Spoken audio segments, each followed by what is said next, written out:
नमस्कार दोस्तों, पिछले कुछ हफ्तों से कनाडा में इतने भारी प्रोटेस्ट चलने लग रहे हैं कि अब Canadian prime minister Justin Trudeau ने देश के इतिहास में पहली बार इमरजेंसीज एक्ट को इन्वोक कर दिया है और देश में स्टेट ऑफ इमरजेंसी डिक्लेयर कर दी है।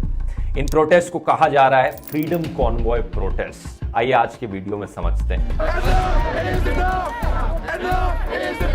We are fed up with these restrictions since 2 years. The blockade began as a protest about cross-border trucking vaccine mandate. One that has brought the country's capital to a standstill for 3 weeks. Police have tried to deal with this in a measured way. Things have been peaceful. There has been no violence. We are not preventing people from exercising their right to protest legally.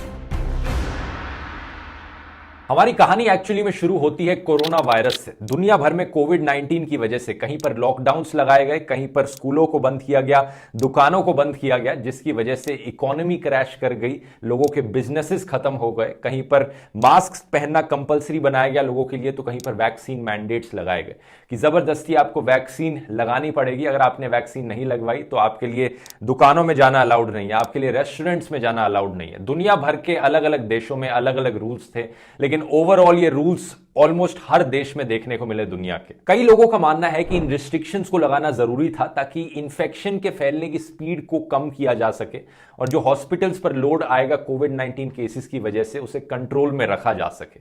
लेकिन debate का मुद्दा यह था कि exactly कितनी restrictions लगानी चाहिए। जब हम लॉकडाउन लगाते हैं तो कंप्लीटली लोगों को घर से बाहर ही नहीं निकलने दिया जाना चाहिए, रेस्टोरेंट्स बंद कर देने चाहिए, जिम्स बंद कर देने चाहिए, या फिर सिर्फ मास्क का रूल होना चाहिए, या फिर लोगों को जबरदस्ती किया जाना चाहिए कि लोग वैक्सीन लगवा लें, या फिर लोगों की चॉइस होनी चाहिए कि उनकी मर्जी है, अगर वो वैक्सीन लगवाना चाहे तो लगवा सकते हैं। इनमें से ज्यादातर रिस्ट्रिक्शंस को लेकर कभी कोई साइंटिफिक कंसेंसस बना ही नहीं था कि सारे साइंटिस्ट एग्री करते हो ये वाली रिस्ट्रिक्शन लगाने से कोरोना वायरस फैलना बिल्कुल रुक जाएगा। यही रीजन था कि अलग अलग देशों में हमें अलग अलग स्ट्रैटेजीज देखने को मिली, कंप्लीटली ऑपोजिट कई टाइम पर। फॉर एग्जाम्पल, पैंडेमिक के दौरान स्वीडन एक ऐसा देश था जो बिल्कुल खुला हुआ था, ना के बराबर कोई लॉकडाउन हुआ वहां पे, कभी कोई दुकानों को बंद नहीं किया गया, कभी लोगों को फोर्स नहीं किया गया मास्क पहनने को, शायद ही कोई वहां पर मास्क पहनता था पूरे पैंडेमिक के दौरान। दूसरी तरफ ऑस्ट्रेलिया जैसे देश थे जो इतने हार्श लॉकडाउन के अंदर थे कि एक पॉइंट ऑफ टाइम पर लोगों को अपने घर के बाहर 5 किलोमीटर की रेंज से बाहर जाना तक अलाउड नहीं था। यही रीजन था कि हमें बहुत स्टूपिड डिसीजंस भी देखने को मिले सरकारों के द्वारा, कि जैसे इंडिया में रूल था कि अपने गाड़ी के अंदर आप अकेले बैठे हो तो भी आपको मास्क लगाना पड़ेगा। क्या इसका लॉजिकल सेंस बना, बताओ? अगर आप अपने परिवार के साथ भी गाड़ी के अंदर बैठे हो तो क्या जरूरत है मास्क लगाने की, क्योंकि आप अपने परिवार से घर में तो मिलते जुलते ही रहते हो। ये तो सिर्फ एक एग्जांपल है, लेकिन पूरी दुनिया भर में कई सरकारों ने ऐसे ढेर सारे स्टूपिड रूल्स लगाए थे जिसको लेकर लोग बहुत तंग हुए, लोगों की जिंदगी पर असर पड़ा और कई काफी सीरियस केसेस थे जहां पर लोगों के बिजनेसेस बंद हो गए, इकोनॉमी क्रैश कर गई और लोगों के लाइवलीहुड्स छीन लिए गए। कनाडा एक ऐसा देश था पैंडेमिक के दौरान जिसमें काफी सख्त रिस्ट्रिक्शंस लगी थी, one of the harshest restrictions थी दुनिया में, ऑस्ट्रेलिया के बराबर ही समझ लो। और आज के दिन तक जो रिस्ट्रिक्शंस लगी हैं वो काफी सख्त लगी हैं। रेफरेंस के लिए बता दूं तो आज के दिन जब ओमिक्रॉन वेव कई देशों में खत्म हो चुकी है, बहुत से देशों ने एक्सेप्ट कर लिया है कि पैंडेमिक एक्चुअली में खत्म हो चुका है। 5 बड़े देश हैं, UK, Denmark, Finland, Sweden, Norway. इन देशों में ना तो अब मास्क पहनना कंपलसरी है, ना वैक्सीन लगवाना कंपलसरी है, ना सोशल डिस्टेंस करना कंपलसरी है, क्योंकि इन देशों की सरकारों ने कहा है ओमिक्रॉन जो है माइल्ड वायरस है, उससे डरने की जरूरत नहीं है, हमारे हॉस्पिटल्स उसका लोड अब सहन कर सकते हैं, तो पैंडेमिक के बारे में भूल जाओ, नॉर्मल जिंदगी जियो। लेकिन अब कनाडा की बात करें तो कनाडा में 2021 के शुरू में एक ऐसा रूल पास किया गया था कि जो ट्रक ड्राइवर्स हैं, कनाडा से यूएस जा रहे हैं, यूएस से कनाडा आ रहे हैं, उन्हें वैक्सीनेटेड होना जरूरी है। अगर वो वैक्सीनेटेड नहीं होंगे तो उन्हें क्वारंटीन करना पड़ेगा या टेस्ट करवाना पड़ेगा अपने आप को। रूल पास करने के बाद सरकारों ने रियलाइज किया कि इस तरह की रिस्ट्रिक्शन लगाने से सप्लाई चेन में बहुत डिस्ट्रप्शंस आएंगी, और आई भी सप्लाई चेन में डिस्ट्रप्शंस। तो एग्जेम्पशन प्रोवाइड कर दी सरकारों ने ट्रक ड्राइवर्स को। उन्होंने कहा कि चलो ये रूल नहीं है अभी के लिए, लेकिन ये एग्जेम्पशंस 15 जनवरी 2022 को एक्सपायर हो गई, जिसके बाद सरकार ने कहा अब से तो सारे ट्रकर्स को वैक्सीनेट करवाना ही पड़ेगा अपने आप को, नहीं तो क्वारंटीन करो, ये करो। और इसके बाद दोस्तों एक्चुअली में इस एक स्पेसिफिक रूल के बाद शुरू हुआ ट्रकर्स प्रोटेस्ट।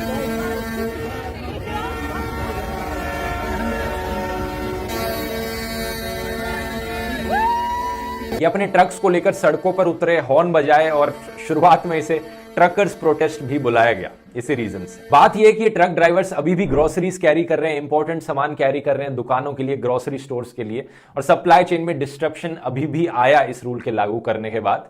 दुकानों पे आपको सामान नहीं मिल रहा, चीजों के दाम बढ़ने लग गए इसकी वजह से। सरकार से पार्लियामेंट में पूछा गया कि हमें डेटा दिखा दो कि ट्रक ड्राइवर्स की वजह से यहां पर कोविड केसेस बढ़ने लग रहे हैं कनाडा में, इसका कोई प्रूफ है? सरकार कोई प्रूफ नहीं दिखा पाई इस चीज का। और उसके बाद जनवरी 22 को ये ट्रक प्रोटेस्ट शुरू हुए। कनाडा की राजधानी है ओटावा और 29 जनवरी को ये ट्रक ड्राइवर्स ओटावा पहुंचे। वहां पर सारी सेंट्रल स्ट्रीट्स को इन्होंने ब्लॉक कर दिया ट्रक्स लगाकर अपने, और प्रोटेस्ट करना चालू किया। वहां पर कई और प्रोटेस्टर्स इनके साथ में जुड़ गए जो अब बाकी रिस्ट्रिक्शन से तंग आ चुके थे। उन लोगों ने इन्हें सपोर्ट करना शुरू किया, और ये प्रोटेस्ट शुरुआत में सिर्फ इस एक स्पेसिफिक रिस्ट्रिक्शन के अगेंस्ट हो रहा था, लेकिन अब ये प्रोटेस्ट हर कोविड रिस्ट्रिक्शन के अगेंस्ट बन गया। इनकी डिमांड अब यह है कि सारी कोविड रिस्ट्रिक्शंस को खत्म किया जाए कनाडा में। लोग अपनी आजादी वापस चाहते हैं, लोग अपनी नॉर्मल जिंदगी वापस जीना चाहते हैं बिना किसी रिस्ट्रिक्शन के। इसलिए इसका नाम इन्होंने रखा फ्रीडम कॉन्वॉय। अब इन टोटल करीब 10 से 15 हजार लोग हैं जो ओटावा में प्रोटेस्ट करने लग रहे हैं इसको लेकर, लेकिन इनको प्रोटेस्ट करता देख दुनिया के बाकी लोग भी मोटिवेटेड फील करने लगे।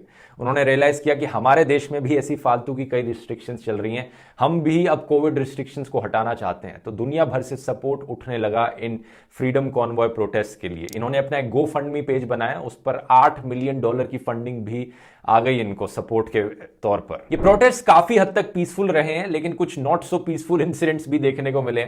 जैसे कि ओटावा में रहने वाले लोग आसपास कंप्लेन करते हैं कि उन्हें 16-16 घंटे तक ट्रक के हॉर्न सुनने को पड़ते हैं, बहुत ज्यादा नॉइज पोल्यूशन हो रहा है। एक ऐसा भी इंसिडेंट हुआ था कि कनाडा का जो नेशनल वॉर मेमोरियल है वहां पर जाके किसी ने यूरिनेट कर दिया था, तो कहा था कि कुछ प्रोटेस्टर्स ने उस साइट को डिसरिस्पेक्ट करने की कोशिश करी। मोस्टली देखा जाए तो इस प्रोटेस्ट के अगर आप वीडियोस देखोगे, फोटोज देखोगे, सिर्फ कनाडा के झंडे देखने को मिलेंगे आपको, लेकिन इक्का दुक्का ऐसे भी इंसिडेंट्स हुए हैं कि डोनाल्ड ट्रंप के झंडे आपको देखने को मिले हैं, कुछ स्वास्तिका के झंडे देखने को मिले, वो नाजी फ्लैग्स, कॉन्फेडरेट फ्लैग्स। तो कुछ लोगों ने यह भी कहा है कि एक्सट्रीम राइट विंग लोग इस प्रोटेस्ट में इन्वॉल्व हो चुके हैं। जैसे प्रोटेस्ट आगे बढ़े तो यहां पर एक पॉलिटिकल एंगल भी आ गया। कुछ लोग जो ऑब्वियसली जस्टिन ट्रूडो के खिलाफ हैं, हेट करते हैं, वो भी इस प्रोटेस्ट में आकर जुड़े, और कुछ प्रोटेस्टर्स अपनी तरफ से ही गुस्सा जस्टिन ट्रूडो के खिलाफ निकाल रहे हैं, ये कहते हुए कि वो जस्टिन ट्रूडो की सरकार गिराना चाहते हैं। बाद में यह एक्विजिशन भी लगाया गया कि अमेरिका के एक्सट्रीम राइट विंग लोग इन प्रोटेस्टर्स को फंड करने की कोशिश कर रहे हैं, इन्हें और उकसाने की कोशिश कर रहे हैं। ओवरऑल इसका नतीजा ये निकला कि GoFundMe वेबसाइट ने इनका GoFundMe पेज ही डाउन कर दिया। जो सारी डोनेशंस आई थी वो इन्हें देने से मना कर दिया। और इससे भी ज्यादा शॉकिंग रिस्पॉन्स देखने को मिला कनाडा के प्राइम मिनिस्टर जस्टिन ट्रूडो से, जिन्होंने इमरजेंसी डिक्लेयर कर दी है इस प्रोटेस्ट को लेकर। The federal government has invoked the Emergencies Act to supplement provincial and territorial capacity to address the blockades and occupations. Justin Trudeau ने कहा कि ये प्रोटेस्टर्स फ्रिंज एलिमेंट्स हैं जो कंस्पिरेसी थ्योरीज में विश्वास रखते हैं और टिन फॉइल हैट्स पहनते हैं। दूसरी तरफ कनाडा की जो डेप्यूटी प्राइम मिनिस्टर हैं, उन्होंने कहा है कि इमरजेंसीज एक्ट के अंदर प्रोटेस्टर्स के बैंक अकाउंट्स को अब फ्रीज कर दिया जा सकता है या सस्पेंड कर दिया जा सकता है, और जो लोग डोनेशंस दे रहे थे प्रोटेस्टर्स को, उनके बैंक अकाउंट्स को भी ये फ्रीज कर देंगी या फ्रीज कर सकती हैं। एक तरीके से धमकी दी जा रही है यहां पर, और ये बहुत ही शॉकिंग चीज है, क्योंकि ये कहा जा रहा है कि बिना कोर्ट ऑर्डर के किया जाएगा। तो सरकार खुद से डिसीजन ले रही है कि जो प्रोटेस्टर सरकार को पसंद नहीं आ रहे, हम उनके अब बैंक अकाउंट्स फ्रीज कर देंगे बिना कोर्ट के ऑर्डर लिए। और इसी चीज को लेकर बहुत लोगों ने क्रिटिसाइज भी किया है कि कनाडा एक डेमोक्रेटिक कंट्री है, क्या एक डेमोक्रेटिक कंट्री में लोगों को पीसफुली प्रोटेस्ट करने का भी अधिकार नहीं है? इस पूरे प्रोटेस्ट में कुछ इंसिडेंट्स ऐसे जरूर हुए हैं जो खराब थे, लेकिन ओवरऑल ना तो किसी की डेथ हुई है, ना कोई इंजर्ड हुआ है, और ना ही कोई दंगे हुए हैं इस प्रोटेस्ट में। मोर और लेस एक पीसफुल प्रोटेस्ट, लेकिन इस तरीके से ट्रीट किया जा रहा है प्रोटेस्टर्स को कि जैसे वो कोई टेररिस्ट हो। कई लोगों ने पॉइंट आउट किया कि अगर सरकार इस तरीके से धमकी देने लग गई बैंक अकाउंट फ्रीज करने की, तो लोग जो प्रोटेस्टर्स के सपोर्ट में है वो वहां से बैंकों से जाकर कैश निकालने लग जाएंगे, और अगर सब लोग साथ में गए कैश निकालने तो बैंक रन हो जाएगा यहां पर, जो कि बहुत ही प्रॉब्लमैटिक चीज है। बैंक रन, अगर आप नहीं जानते क्या होता है, इसकी बात मैंने बिजनेस मॉडल ऑफ बैंक्स वाले वीडियो में करी थी। बैंक्स बेसिकली इस तरीके से काम करते हैं कि उनके पास कैश नहीं होता एक टाइम पर, अगर हर कोई कैश साथ में निकालना चाहेगा तो कनाडा में आम जनता की क्या राय है इस प्रोटेस्ट को लेकर? एक पोलिंग एजेंसी है इनोवेटिव रिसर्च ग्रुप, उनके सर्वे ने बताया कि 29% कैनेडियंस इस प्रोटेस्ट के आइडिया को सपोर्ट करते हैं और 53% कैनेडियंस इसे डिसअप्रूव करते हैं। एक और रीसेंट ओपिनियन पोल किया गया था बैकस डेटा के द्वारा, जिन्होंने पाया कि 68% कैनेडियंस को लगता है they have very little in common with the protesters, जबकि 32% कैनेडियंस को लगता है कि उनके अंदर काफी कुछ कॉमन है ट्रकर्स से। तो ओवरऑल देखा जाए तो करीब 30% कैनेडियंस इस प्रोटेस्ट के सपोर्ट में है। माइनॉरिटी है, लेकिन 30% किसी भी पॉपुलेशन का एक बहुत बड़ा नंबर होता है, और 30% पॉपुलेशन को अगर आप घोषित कर दोगे कि ये टेररिस्ट हैं, टेररिस्ट को सपोर्ट कर रहे हैं, ये एक अच्छी चीज नहीं है। दूसरा, अगर हम देखें तो ऑलमोस्ट 70% जनता चाहती है कनाडा में कि अब पैंडेमिक रिस्ट्रिक्शंस को हटा दिया जाए अगर हॉस्पिटल्स ओवरलोड नहीं हो रहे हैं तो। ये एक और ओपिनियन पोल ने बताया। तो अब हो क्या रहा है कि इन प्रोटेस्ट से इंस्पिरेशन लेकर बाकी देशों में भी अब फ्रीडम कॉन्वॉय के प्रोटेस्ट देखने को मिल रहे हैं, जैसे कि न्यूजीलैंड में, फ्रांस में और बेल्जियम में। इनफैक्ट यूएसए तक में कहा गया है कि फ्रीडम कॉन्वॉय की रैली निकाली जाएगी 4 मार्च को। यहां पर आपकी क्या राय है? क्या प्रोटेस्टर्स की मांगों से एग्री करते हैं? और जो जस्टिन ट्रूडो ने यहां पर किया, क्या वो सही था या गलत आपकी राय में? नीचे कमेंट्स में लिखकर बताइए। अब अगर आप मुझसे मेरी राय पूछो तो मेरी राय में पहले कोविड सिचुएशन को देखते हैं। यहां पर कनाडा में एज ऑफ 14 फरवरी दिन के सिर्फ 5000 केसेस देखने को मिल रहे हैं। 80% से ज्यादा कनाडा की पॉपुलेशन वैक्सीनेटेड है, तो ना तो इनके हॉस्पिटल्स ओवरलोड हो रहे हैं और ना ही कोई कोविड केसेस बहुत तेजी से बढ़ रहे हैं। एक ऐसे टाइम पर जब सारी नॉर्डिक यूरोपियन कंट्रीज ने सारी रिस्ट्रिक्शंस हटा दी हैं, तो कनाडा ने क्यों नहीं हटाई ये रिस्ट्रिक्शंस? सवाल तो यहां पर उठता ही है। जस्टिन ट्रूडो पहले तो बड़ी ही आसानी से ट्रकर्स के लिए वैक्सीन वाला रूल हटा सकते थे शुरू में ही, तो ये प्रोटेस्ट कभी इतने बड़े बनते ही नहीं। और जब इतने बड़े बन भी गए हैं प्रोटेस्ट, तो अब भी ये रूल्स हटा सकते थे बड़ी आसानी से, लेकिन ऐसा इन्होंने नहीं किया। मुझे लगता है बात इनकी ईगो पर आ गई और इतने अनडेमोक्रेटिक तरीके से इन्होंने यहां पर बिहेव किया है, जो कि बहुत ही गलत है। और यहां पर एक बहुत बड़ी हिपोक्रेसी भी दिखती है जस्टिन की, कि जब इंडिया में फार्मर्स प्रोटेस्ट हो रहे थे तब वो उन्हें ओपनली सपोर्ट कर रहे थे, लेकिन जब इनके देश में इनके अगेंस्ट अब प्रोटेस्ट होने लग रहे हैं तब वो उन्हें अब डीलेजिटिमाइज करने की कोशिश कर रहे हैं। बैंक अकाउंट फ्रीज कर दो प्रोटेस्टर्स के, जबकि ये पीसफुल प्रोटेस्ट हो रहे हैं यहां पर मोर और लेस। जैसे इंडिया में भी फार्मर्स प्रोटेस्ट मोर और लेस पीसफुल ही रहे थे। तो मैंने पर्सनली फार्मर्स प्रोटेस्ट को ओपनली सपोर्ट किया था, उनके राइट टू पीसफुल प्रोटेस्ट को, और मैं अभी भी कनाडा में जो प्रोटेस्ट हो रहा है इन लोगों के राइट टू पीसफुल प्रोटेस्ट को सपोर्ट करता हूं। वहां पर डिमांड्स थी फार्म लॉस वापस लेने की, यहां पर डिमांड्स है कोविड रिस्ट्रिक्शंस वापस लेने की। दोनों ही केसेस में कोई यहां पर एंटी नेशनल काम नहीं होने लग रहा है, कोई देश के खिलाफ कंस्पिरेसी नहीं रची जा रही है जो इमरजेंसी लागू करने की जरूरत पड़े। हाँ, कुछ वायलेंट इंसिडेंट जरूर हुए हैं, लेकिन उसके बेसिस पर सारे प्रोटेस्ट को, सारे प्रोटेस्टर्स की डिमांड्स को यहां पर पॉइंटलेस नहीं बताया जा सकता। आजकल सोशल मीडिया एल्गोरिथम्स की वजह से लोगों में पोलराइजेशन बहुत बढ़ गया है। लोग हर चीज को ब्लैक एंड व्हाइट नजरिए से देखते हैं, या तो ये बिल्कुल ही अच्छे लोग हैं या ये बिल्कुल ही बुरे लोग हैं।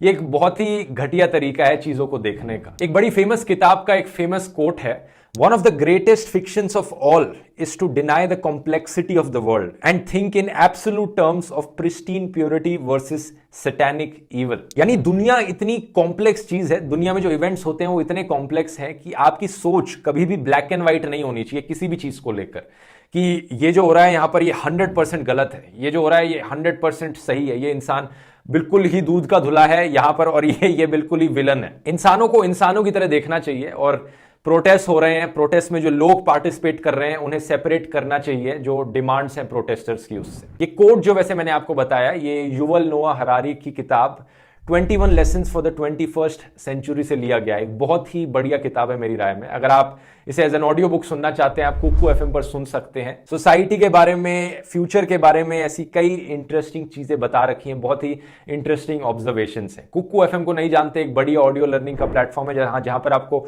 ऐसी ढेर सारी बायोग्राफीज और सेल्फ हेल्प किताबें मिलेंगी सुनने को। आमतौर पर इसका प्राइस होता है 399 रुपीज पर ईयर, लेकिन अभी स्पेशल डिस्काउंट चल रहा है, आपको 50% ऑफ मिलेगा अगर आप कूपन कोड ध्रुव 50 इस्तेमाल करेंगे। तो आपके लिए साल भर की कॉस्ट पड़ेगी सिर्फ 199 रुपीज पर ईयर इनकी पूरी लाइब्रेरी को एक्सेस करने के लिए। लिंक नीचे डिस्क्रिप्शन में मिल जाएगा, जाकर चेकआउट करिए, और उम्मीद करता हूं वीडियो इंफॉर्मेटिव लगा होगा। बहुत बहुत धन्यवाद।